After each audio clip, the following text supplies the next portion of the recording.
নমস্কার বন্ধুরা, আমার নাম শুভশ্রী আর আপনাদের সকলকে আমার চ্যানেলে খুবই স্বাগত জানাই। রুই মাছের একই রকমের রান্না খেয়ে খেয়ে যদি বোর হয়ে গিয়ে থাকেন তাহলে আমার আজকের এই রেসিপিটা ট্রাই করবেন। একদম ভিন্ন স্বাদের আর সহজ রুই মাছের আজকের এই রেসিপি রাঁধুনি রুই। আমার চ্যানেল যদি ভালো লাগে সাবস্ক্রাইব, শেয়ার আর লাইক করতে কিন্তু ভুলবেন না। তো চলুন দেখে নিই কেমন করে বানাচ্ছি রাঁধুনি রুই। এখানে আমি নিয়ে নিয়েছি 8টা রুই মাছের পিস। এটা টোটাল 600 গ্রাম ওজন। প্রথমে রুই মাছগুলোকে আমি একটু ম্যারিনেট করে নেব। দিয়ে দিচ্ছি সামান্য হলুদ গুঁড়ো, দিচ্ছি সামান্য নুন। এবারে রুই মাছগুলোকে এই হলুদ গুঁড়ো আর নুন দিয়ে ভালো করে মাখিয়ে আমরা 10-15 মিনিট রেখে দেবো।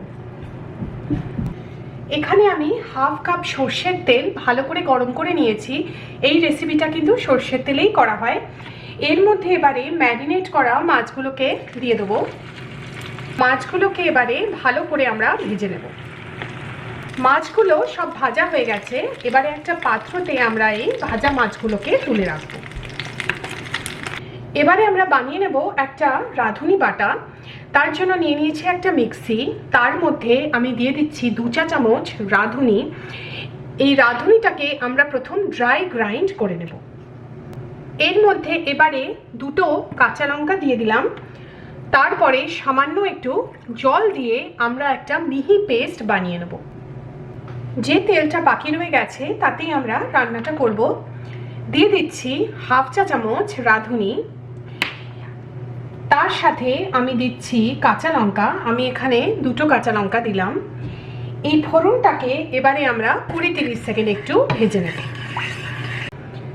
এবারে আঁচটাকে লো করে এর মধ্যে আমি দিয়ে দিচ্ছি 1 টেবিল চামচ আদা বাটা। আদা বাটাটাকে দিয়ে দিলাম। এবারে 1 মিনিট এই আদাটাকে আমরা একটু ভেজে নেব। এর মধ্যে এবারে দিয়ে দিচ্ছি একটা মাঝারি সাইজের টমেটো, 140 গ্রাম। টমেটোটাকে দিয়ে দিলাম।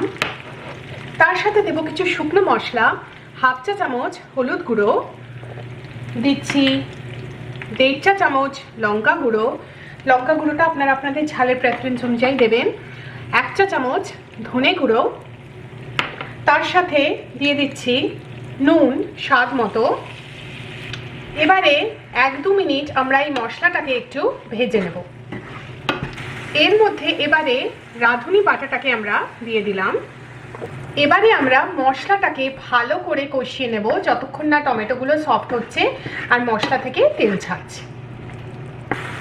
মশলাটা ভালো করে কষানো হয়ে গেছে, মশলা থেকে এখন তেল ছাড়ছে। এর মধ্যে এবারে দিয়ে দিচ্ছি বেশ কিছু ধনেপাতা কুচি। এবারে এর মধ্যে ভেজে রাখা মাছগুলোকে সব দিয়ে দিচ্ছি। এবারে খুব হালকা হাতে মাছগুলোকে একটু ওলটপালট করে দেব যাতে মাছগুলো মশলার সাথে একটু ভালো করে মিশে যায়। এর মধ্যে এবারে দিয়ে দিচ্ছি পর্যাপ্ত পরিমাণ জল। এবারে ঢাকা দিয়ে মিডিয়াম আঁচে আমরা মাছটাকে 2-3 মিনিট আরও রান্না করে নেব। জলটা ফুটে গেছে আর আমাদের রাঁধুনি রুই একদম তৈরি। রুই মাছের একদম ভিন্ন স্বাদের রেসিপি খুব সহজে তৈরি হয়ে যায়। এভাবে একবার ট্রাই করবেন, আশা করি আপনাদের ভালো লাগবে। আমার চ্যানেল ভালো লাগবে সাবস্ক্রাইব একবার নিশ্চয়ই করবেন।